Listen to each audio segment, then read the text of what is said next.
ایک نوحہ افغانستان کا بڑا مشہور ہوا کئی برس پہلے، پیارے نبی کی پیاری نواسی شام کو قیدی بن کے چلی۔ کئی شہروں میں ہندوستان میں مسلمانوں نے اس نوحے کو بین لگایا۔ کیوں؟ اس میں تو کوئی تبرہ نہیں، کچھ بھی نہیں۔ نہیں، ہر گھر میں بچے سوال کر رہے ہیں کیا شیعوں کے نبی الگ ہیں؟ تو ہمیں بتانا پڑتا ہے کہ نبی تو ایک ہی ہیں، وہی جو ہمارے نبی ہیں وہ ان کے نبی ہیں۔ تو کیا اس کا مطلب ہے کہ جو شیعہ نوحہ پڑھ رہے ہیں کہ پیارے نبی کی پیاری نواسی شام کو قیدی بن کے چلی ہے، تو اس کا مطلب ہے یہ جو ان کے نبی ہیں وہی ہمارے نبی، یعنی ہمارے ہی نبی کی نواسی کو قیدی بنایا ہے۔ ہاں، ہمارے نبی کی نواسی کو قیدی بنایا ہے۔ تو پھر یہ لوگ تو غم منا رہے ہیں، ہم کیوں غم نہیں منا رہے ہیں؟ ہمارے ہی نبی کی تو نواسی کو قیدی بنا رہے ہیں۔ میں کیسے پیش کروں کھل کے؟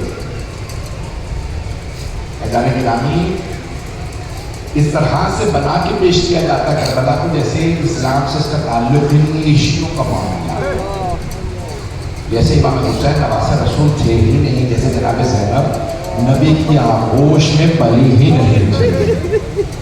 یہ جو نبی اکرم بار بار بی بی کے ہاتھوں کو چوم کے پیار کرتے، روتے اور کہتے فاطمہ آپ کی اس بیٹی کو قیدی بنا دیں۔ آج 6 محرم کی شب ہے، 5 محرم گزر گئے۔ آپ جانتے ہیں نا کہ بہت بڑی شہادت ہے حضرت علی اکبر کی شہادت، جن کے لیے خود مولا حسین نے فرمایا اللہم اشہد علی ہؤلاء القوم قد برز الیہم اشبہ الناس برسولہ قولا وفعلا ومنطقا۔ وہی فصاحت و بلاغت حضرت علی اکبر کی تھی۔ اب ان میں بہت زیادہ طاقت نہیں، آپ جانتے ہیں جناب علی اکبر کی شہادت پڑھنا بہت مشکل تھا۔ کیسے اس مولا کی شہادت کو پیش کرو جن کی شہادت پہ مولا حسین بلند آواز سے رو رہے ہیں۔ آپ جانتے ہیں امام جعفر صادق سے کسی نے پوچھا مولا دنیا کی سب سے بڑی خوشی کس چیز میں؟ تو آپ نے مسکرا کے فرمایا انسان کا ایک جوان بیٹا ہے اور وہ آنکھوں کے سامنے چلتا پھرتا رہے، تو ماں باپ کو اس سے زیادہ کسی چیز میں خوشی محسوس نہیں ہوتی۔ جب جوان بیٹا ماں باپ کے سامنے چلتا ہے تو ماں باپ کو خوشی محسوس ہوتی ہے میرا جوان بیٹا ہے۔ کہ مولا دنیا کا سب سے بڑا غم کس چیز میں؟ مولا کے آنسو بہنے لگے کہ جب وہی جوان بیٹا ماں باپ کی آنکھوں کے سامنے تڑپنے لگے، جب وہ دنیا سے چلا جائے اس سے زیادہ غم دنیا میں نہیں۔ اب میں کیسے پیش کروں جناب سید الشہداء اور جناب لیلا کے مصائب کو؟ آج رونے میں بخل لگے گی، آج مولا حسین اور جناب سیدہ کو پرسہ دینا ہے جناب علی اکبر کا۔ آپ جانتے ہیں متعدد کتابوں میں آیا ہے مقتل کی کہ مولا حسین نے فرمایا ہے شب جمعہ ہو اور میرا حرم ہو تو علی اکبر کے مصائب نہ پڑھنا۔ تو جس نے خواب میں دیکھا تھا اس نے کہا مولا سب کتابوں میں آیا ہے کہ آپ کو سب سے زیادہ محبت جناب علی اکبر سے تھی، تو شب جمعہ میں کیوں حضرت علی اکبر کی آپ کے حرم میں مصائب نہ پڑھے؟ کہ شب جمعہ میں میری ماں میری زیارت کے لیے آتی ہے، میری ماں سے علی اکبر کے مصائب برداشت نہیں ہوتے۔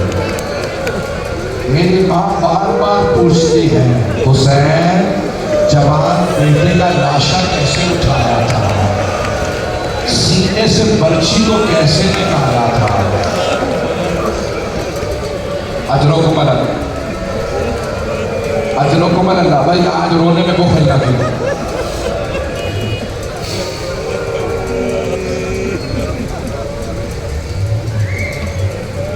بس بھائی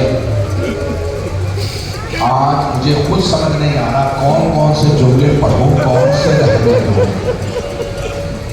جناب علی اکبر علیہ السلام آئے ظہر کے بعد، بابا اجازت ہے میدان کارزار میں چلا جاؤں؟ جہاد واجب ہے، اگر نبی یا امام لڑ رہے ہوں تو جہاد واجب ہے۔ امام حسین واجب سے کسی کو نہیں روک سکتے، کیوں؟ واجب ہے۔ ایک مرتبہ جناب اکبر کی طرف دیکھا، بڑا مشکل ہے جوان بیٹے سے کہنا ہاں چلے جائیے مرنے کے لیے۔ کربلا میں تو جو جاتا لڑنے کے لیے اس نے شہید ہی ہونا تھا۔ تو جناب سید الشہداء کی آنکھوں میں آنسو آئے کا بیٹا میری طرف سے اجازت ہے، ذرا پھوپھی سے اجازت ہے۔ اپنے بھائی سجاد سے، ماں سے، واحد شہید کربلا ہیں جنہوں نے 4 ہستیوں سے اجازت لی ہے۔ بھئی اب میں کیسے پڑھوں آپ کی خدمت میں؟ پہلے باپ سے، بابا سے اجازت لی، پھر آئے اس خیمے میں جہاں جناب سید سجاد ایک چٹائی پہ لیٹے ہوئے تھے۔ اگر دیکھ سکے دیکھیے گا،